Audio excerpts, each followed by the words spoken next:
Hi friends, welcome to Mom's Fish Tamil YouTube channel. So இன்னைக்கு நான் உங்க கூட ஒரு vlog தான் ஷேர் பண்ண போறேன். இந்த vlog நான் மித்ராவை கிண்டர்கார்டன்ல இருந்து கூட்டிட்டு வந்துட்டு இருந்தேன். ஈவினிங்ல இருந்தா vlog எடுக்க ஸ்டார்ட் பண்ணிட்டு இருந்தேன். ஸோ இந்த vlogல நான் வந்து உங்களுக்கு ஒரு சூப்பரான ஒரு ரெசிபியும் ப்ளஸ் இங்கே ஜெர்மனியில் மூவி தேட்டர்ஸ்லாம் எப்படி இருக்குன்றதை பற்றி தான் ஷேர் பண்ண போகிறேன்.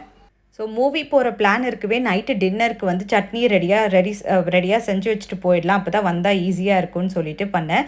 இன்றைக்கி நான் சட்னி என்ன பண்ண போகிறேன்னு பார்த்தீங்கன்னா, சொரக்காவோடைய தோல் இருக்குங்களா, அதுவும் அந்த உள்ளே இருக்கிற பல்ப்பையும் வச்சு தான் சட்னி பண்ண போகிறேன். பேசிக்காக இதை வச்சு நிறைய பேர் துவையல் செஞ்சு தான் சாப்பிடுவாங்க. பட் நம்ம சட்னி பண்ணாலும் இட்லி தோசைக்கெலாம் நல்லாயிருக்கும் இந்த காம்பினேஷன். ஸோ இது நான் முன்னாள் ஃப்ரிட்ஜில் ஸ்டோர் பண்ணி வச்சுருந்தேன். லைட்டாக கலர் சேஞ்ச் ஆனதெல்லாம் க்ளீன் பண்ணிவிட்டு நல்லா இருக்கிறத மட்டும் வச்சுருக்கேன். இந்த உள்ளே இருக்க பல்ப்பை வந்து நிறைய பேர் இட்லி மாவோட தோசை அடை மாவோடலாம் சேர்த்து அரைப்பாங்க, அது நல்லா சாஃப்டாக வர்றதுக்காக. ஸோ நீங்கள் வந்து அது பிஞ்சாக இருந்துச்சு, நல்லா சாஃப்டாக இருக்குன்னா அதை நீங்கள் சட்னிக்கும் யூஸ் பண்ணிக்கலாம். ஸோ ஒரு வானலில் நீங்கள் எண்ணெய் வச்சு கொஞ்சமாக உளுத்தம்பருப்பு ஆட் பண்ணிக்கோங்க. நிறைய உளுந்து ஆட் பண்ணிங்கன்னா அது வந்து அந்த துவையல் டேஸ்ட் வந்துடும், சட்னி டேஸ்ட்டே இருக்காது. ஸோ கொஞ்சமாக ஆட் பண்ணி காரத்துக்கு ஏற்ற மாதிரி மிளகாய் ஆட் பண்ணிக்கோங்க, கொஞ்சமாக புளி ஆட் பண்ணி நல்லா வறுத்துக்கோங்க. நல்லா கோல்டன் ப்ரௌன் ஆன உடனே அதை தனியாக எடுத்து வச்சுடுங்க. அதே சேம் வானல்லையே நீங்கள் வந்து நம்ம சாப் பண்ணி வச்சுருக்க வெங்காயத்தை ஆட் பண்ணி நல்லா ஃப்ரை பண்ணுங்கள். கொஞ்சம் ஆஃப் ஃப்ரை பண்ண உடனேவே நீங்கள் அடுத்து நம்ம வந்து வச்சுருக்க அந்த பாட்டில் கார்ட் பீலையும் அந்த உள்ளே இருக்க பல்ப்பையும் ஃப்ளஷையுமே நம்ம ஆட் பண்ணோம்னா நல்லா உப்பு போட்டு வதக்குனிங்கன்னா நல்லா இந்த மாதிரி வதங்கிடும். வதங்கினோடனே அது ஆறட்டோன்னு சொல்லிட்டு நீங்கள் தள்ளி வச்சுடுங்க. ரெண்டுமே நல்லா கூல் டவுன் ஆன உடனே நம்ம வந்து சட்னியாக அரைச்சிட வேண்டியது தான். ஸோ மூவிக்கு வந்து டைம் ஆயிடுச்சு, என்னால் டக்குன்னு அரைக்கவும் முடியல. சரி நம்ம மிஸ் பண்ணோம்னா இங்கே எல்லாமே ரொம்ப பங்க்சுவலாக நடக்கும், நம்ம பங்க்சுவலாக போயிடணும். அதனால சரி நம்ம வந்து அரைச்சிக்கலான்னு சொல்லிட்டு ஆறட்டோன்னு சொல்லிவிட்டு அப்படியே வச்சுட்டு நான் மூவிக்கு கிளம்பிட்டோம். ஸோ அன்றைக்கி பார்த்திங்கன்னா எதுக்காக மூவி பிளான் பண்ணோம்னா, மித்ராவோடைய கிண்டர்கார்டனில் ஃபேர்வெல் பார்ட்டி நடந்துச்சு. யாருக்கெல்லாம் ஃபேர்வெல் பார்ட்டினா அந்த இயர் யார் எந்தெந்த பசங்கள்லாம் ஸ்கூலுக்கு கிண்டர்கார்டன்லேருந்து ஸ்கூலுக்கு மூவ் ஆகி போகிறாங்களோ அந்த ஃபேர்வெல் பார்ட்டி நடந்துச்சு.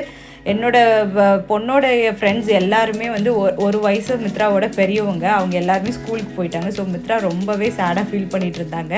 ஸோ அவங்க ரொம்ப நாளாக இந்த படத்துக்கு போகணுன்னு கேட்டுட்டு இருந்தாங்க. சரி 2-in-1 இருக்கட்டும், இன்றைக்கி அவங்களுக்கு கொஞ்சம் சேஞ்சாக ஹாப்பி பண்ணலாம், ஹாப்பி ஆக்கலாம் அவங்க மூடுன்னு சொல்லிட்டு தான் இன்றைக்கி இந்த மூவி பிளானை வச்சுருந்தோம். எதுங்க இருக்கு FSK என்னன்னு பார்க்கணும். 0 FSK 0 தானா? எலிமெண்டல் எது இருக்குடா தங்க? எங்க போட்டுருக்கு 0ன்னு பார்த்தேன். இத பார்த்தேன், அத மூவி இருக்குமான்னு. அது FSK 0 தான் போடுது.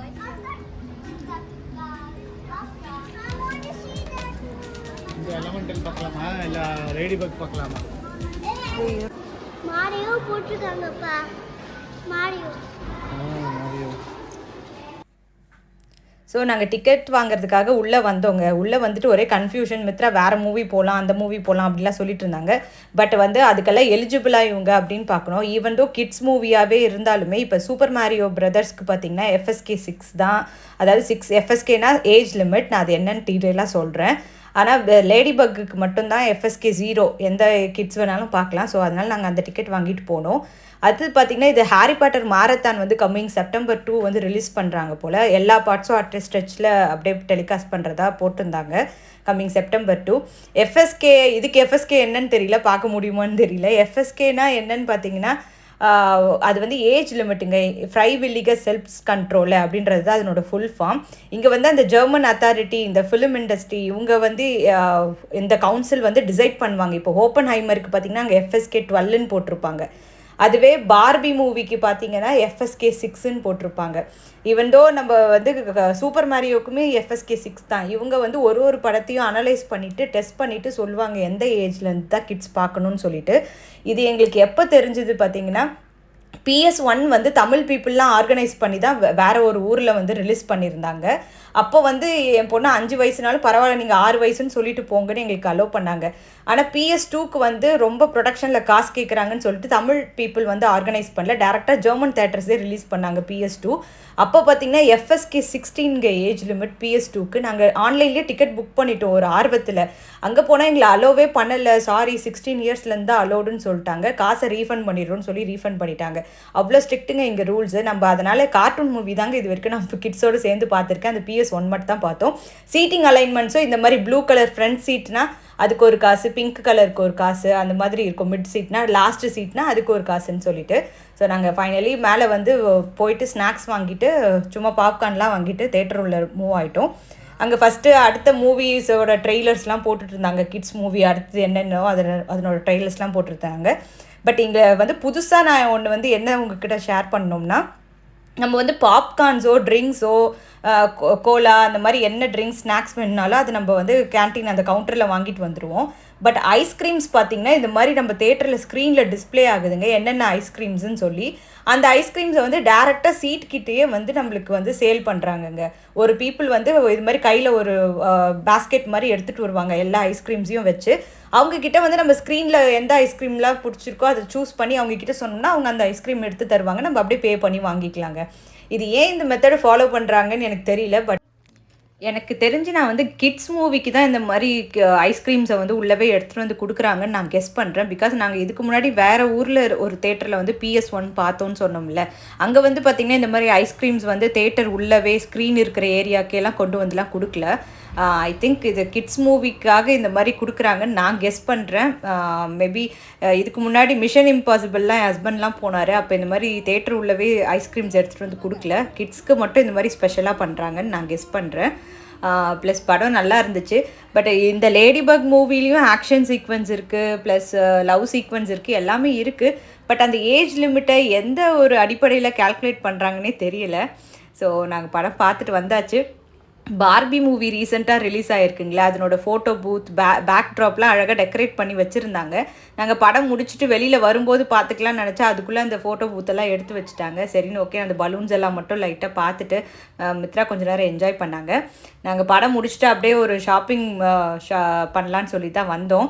பிகாஸ் இங்கே பார்த்திங்கன்னா இந்த ஷாப்பில் நிறைய ஃபுல் அண்ட் ஃபுல் டிஸ்கவுண்ட் போட்டிருந்தாங்க. என்னென்னு பார்த்திங்கன்னா இந்த கடை வேறு பேரில் இருந்துச்சு, கிக்குன்னு சொல்லி. அதை இன்னொரு ஷாப்பு டெடின்ற ஷாப் வந்து இதை வாங்கிட்டாங்க.